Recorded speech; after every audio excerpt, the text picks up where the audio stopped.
We are some of the University of Bristol Howard League for Penal Reform Society, and this is our Day of Action video 2013. So you're both students? Yeah. When you graduate, do you think you'll see yourselves as ex-students? Not really. So people who've had any kind of conviction at all, or caution, whatever, they're seen by society as ex-offenders. Do you think that's really fair that that label sticks so much? I guess the difference is that we're at university voluntarily. So if you have status attached to you rather than choosing to achieve that status, it makes it different. But thinking of somebody purely in terms of what they have done rather than what they're trying to do or what they will do. Yeah, and what they are at that time. It's basically judging people like by their past, isn't it? I mean, it's inevitable, I guess, that it would happen, and it's understandable that that people would be more hesitant to hire ex-con, if that's the right way of saying it.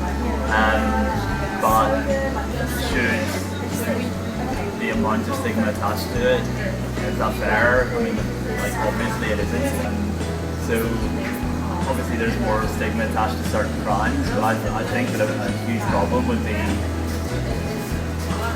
having prejudiced opinions against you before people even really understand what the kind of the context of what you've done. Yeah. What do you think of when you think of Cheryl Cole? Fit, yeah, first thing comes to mind. So you never think about that assault that she did on a nightclub worker?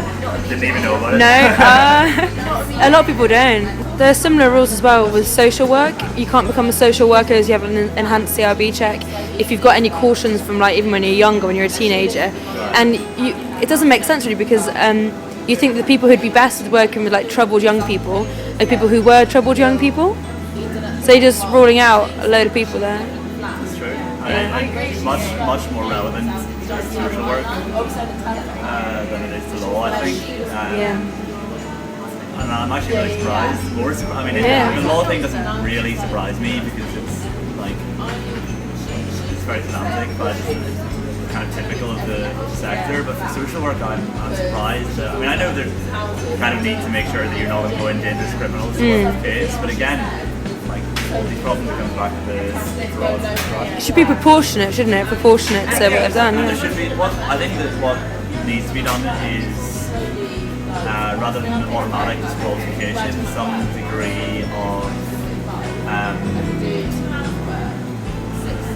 almost like a hierarchy where serious crimes, automatic disqualification. And how long ago as well? Yeah, definitely. Time and impact, and even parole. You conduct interviews, you can reevaluate someone 5-10 years after they committed a crime.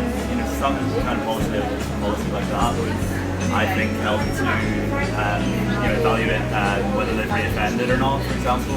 There are so many ways you can do it that would be much more helpful than automatic disqualification. But the thing is, there's just no political will to do that. It's very easy to say that criminals are criminals and they don't deserve any shot.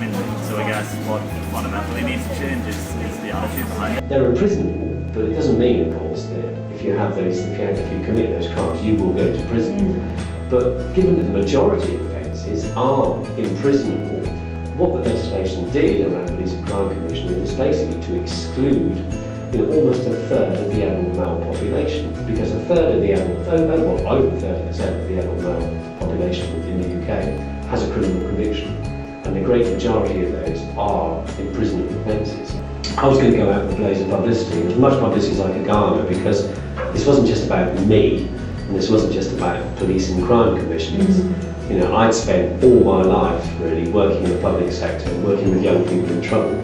And the message that we'd always given to them was, if you commit offences, if you do something wrong, if you then get back on track, society will forgive you. And here, clearly, was a case of someone, me, who had a long career, who was now being brought down by something that I'd done 46 years ago as a 13-year-old, and it was wrong.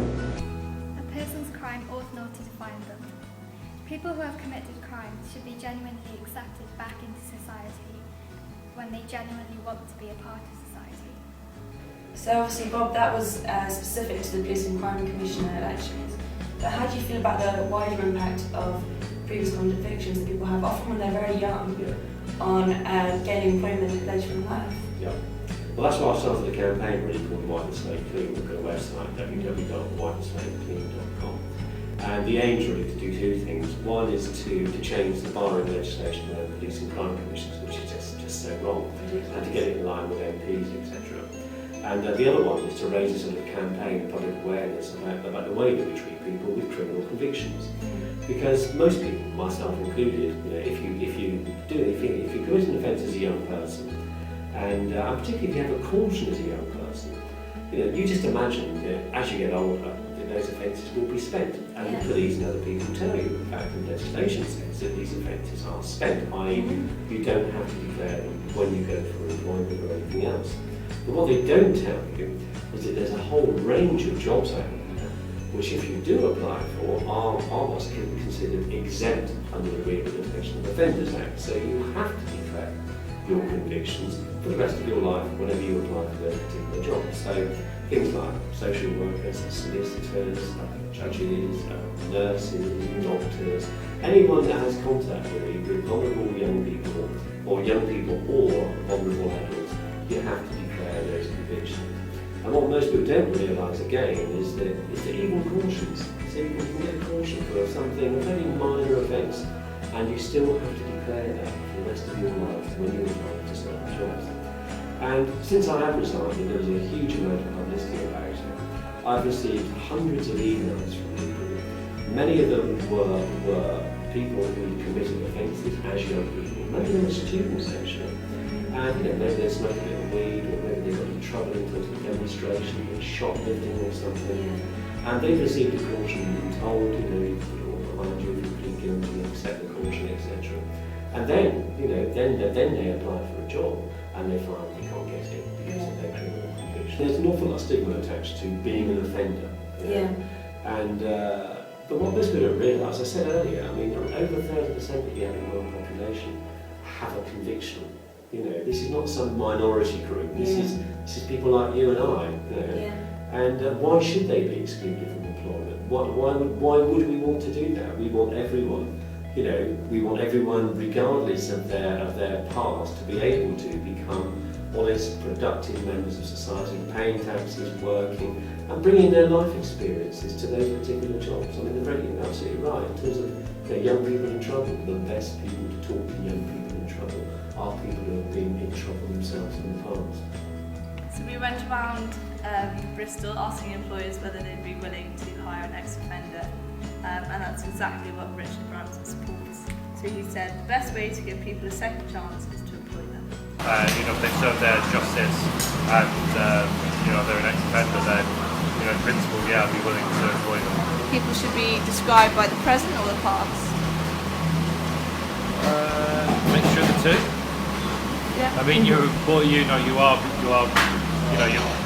What's happened in the past, but you should always be able to, no matter what mistakes you've made in the past, society should be able to allow you to, try and redeem that or do something even better in the future. So would you ever be willing to hire an ex-offender? Yeah, it would depend. With being a female, I probably wouldn't want to take on anyone who's had a sexual assault or a sexual offence until they've been out a year or two. Apart from that, it would depend on their credentials and their personality and how they present. So you think people deserve a second chance, and do you think if they've committed a criminal offence they'll always be criminal, or that they can change? They definitely deserve a second chance. I don't know about a third chance. What about Hugh Grant? Hugh Grant, that was a dodgy one, wasn't it? We are the University of Bristol Howard League for Penal Reform, and we believe that a criminal sentence shouldn't be a life sentence. Thank you to everyone who's participated in our Day of Action film, and thank you for watching.